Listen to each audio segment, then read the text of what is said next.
It's just a Pest greenhouse update. Last weekend we had some really awful winds, probably 40 and 50 miles an hour out of the north, and it really bent all of these lower poles on that side of the greenhouse, and so it was caved in. So I went and picked up a bunch of new poles for it to replace them and got those installed yesterday. I've also put up these two braces on that side, and today we're having a really windy day and it's blowing out of the south. Not too bad yet, but you can see the warp going on that side in the wind.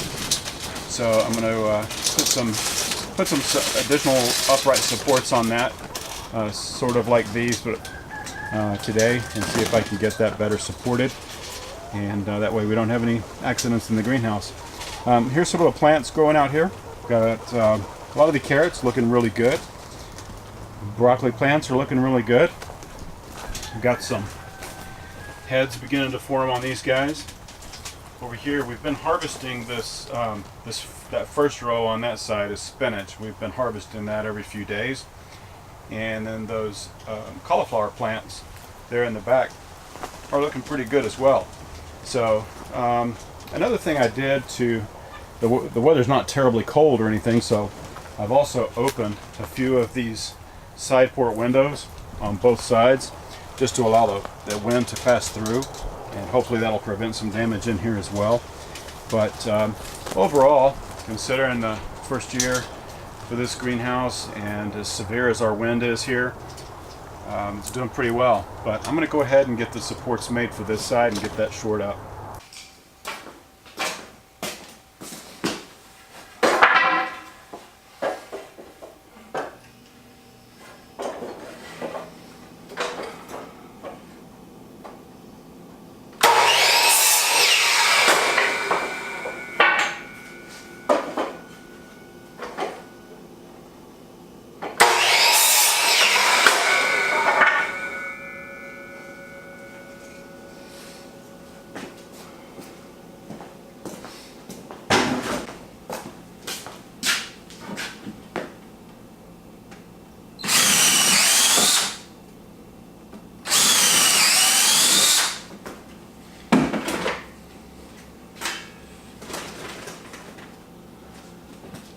I think zip ties are right up there with WD-40 and duct tape.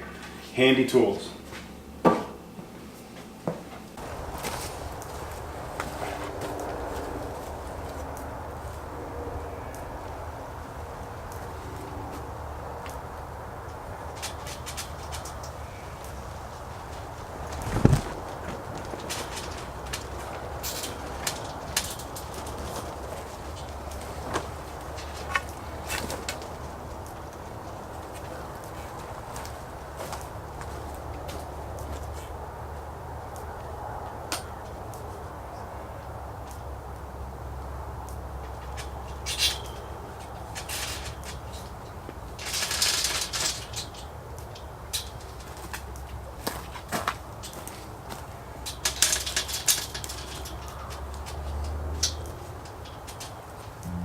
All right, that should make that a little bit more sturdy.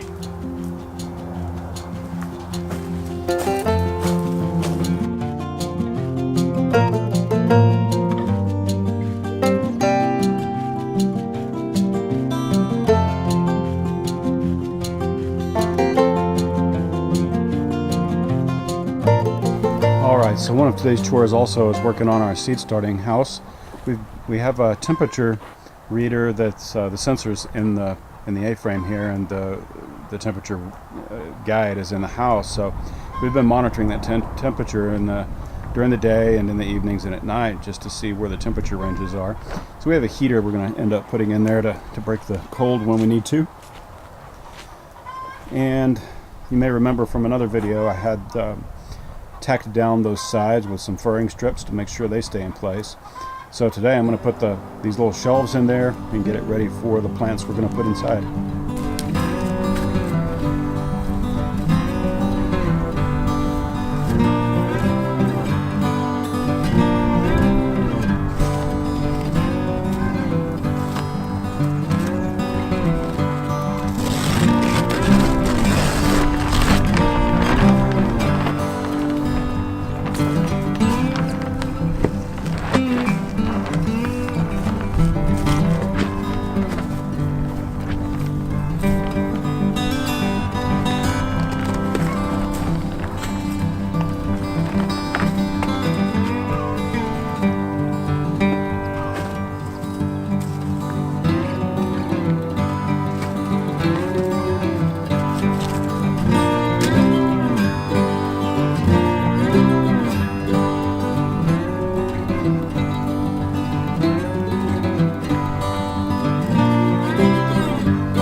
Alright, so got these down low, got a couple of shelves there in the back, and we'll also set up a little heater in there.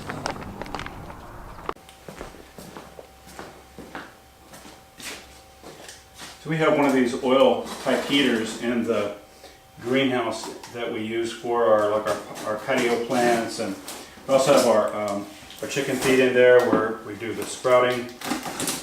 But these 12-volt heaters usually have a really good thermostat on them, and they're very efficient. So we can get the oil heater set up in there, and it will maintain the temperature. When it gets down to where we want it to come on, it'll just turn itself on and begin to provide heat to bring it up to temperature. Most of the seeds and plants that we grow, their minimum germination temperature is usually going to be around 65 or 70. So keeping the soil temperature in there in the right place is very important.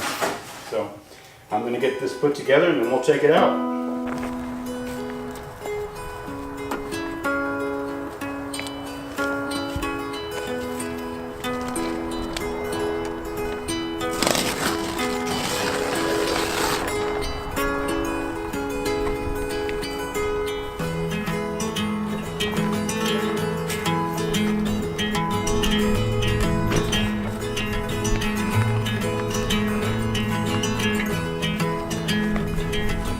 Alright, so I got the little oil heater set up in the seed starting house, and looks like everything is good to go. We're going to monitor the temperature from in the house, and we'll make adjustments to the thermostat on the front of this as we need to adjust the temperature in here. So we'll start monitoring that for a day or two and get it adjusted, and then we'll be ready to put seed starts in here. Alright, so the last part of today's update, I want to show you guys these little cards that we found, and they're going to be really helpful for us for a lot of garden issues that we run into commonly. And what these are 3 laminated plastic cards with information on them. One of these has common plant deficiencies on it, and it shows you what the leaves of the plant, they use a tomato plant because it's so common, but they show you what the different nitrogen, sulfur, iron, boron, all the different deficiencies can be in a plant. On the front they show you what the leaves look like, and on the back it shows some remedies, some things that you can do for that. On one of the other cards, let's see, this one is a bug identification. So on the front it has a lot of the common bugs that will cause damage to our garden plants. On the back it has more detailed information about each one and how to treat for them.